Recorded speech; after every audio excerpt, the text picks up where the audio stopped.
ہر قسم کے روحانی جسمانی مسائل اور وظائف کے لیے صاحبزادہ سید عطا الرحمن شاہ صاحب کی یوٹیوب چینل کو سبسکرائب کریں۔ السلام علیکم ورحمۃ اللہ وبرکاتہ۔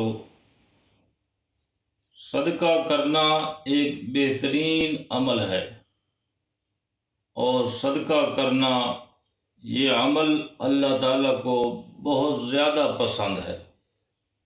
انفاق فی سبیل اللہ، صدقات اور خیرات کا حکم اللہ تعالیٰ نے قرآن پاک کے اندر اس کی اہمیت اور فضیلت خود ارشاد فرمائی ہے۔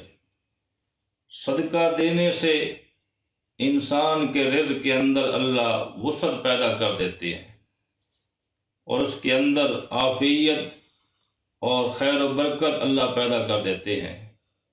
آنے والی بلاؤں کو، بیماریوں کو، آفات کو اللہ تعالیٰ صدقے کی برکت سے ٹال دیتے ہیں۔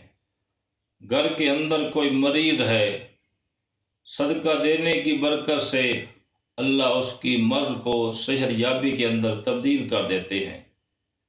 اور جب بھی آپ اپنے رزق کو کم ہوتا ہوا دیکھیں، اپنے کاروبار میں، اپنے گھر میں تنگ دستی دیکھیں کہ میرا کاروبار دن بدن ختم ہو رہا ہے، آمد کے ذرائع ختم ہو رہے ہیں، اور رزق کی اندر کمی واقع ہو رہی ہے، اس وقت صدقہ کر کے اللہ تعالیٰ کے ساتھ کاروبار کرے۔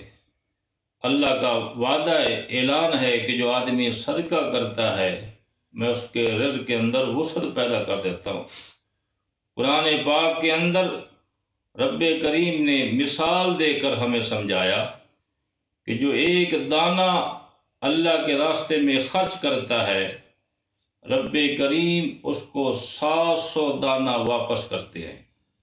اسی طرح جو 1 روپیہ اللہ کے راستے میں خرچ کرتا ہے، کسی غریب پر، کسی مسکین پر، یتیم پر، محتاج پر، اللہ تعالیٰ اس 1 روپے کے بدلے 700 روپے کم از کم اس کو واپس کرتے ہیں، اور فرمایا کہ میں اس خرچ کرنے والے کی محبت اور خلوص نیت کو دیکھ کر میں اس سے زیادہ بھی بڑھا سکتا ہوں۔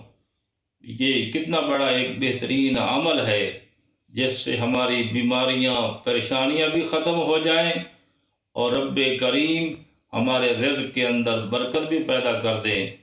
تو اس لیے گاہے بگاہے صدقات اور خیرات کا اہتمام کرنا چاہیے۔ دعا ہے رب کریم اللہ تعالی ہمیں اپنے رب کے دیے ہوئے مال میں سے اسی کے راستے پہ خرچ کرنے کی توفیق عطا فرمائے۔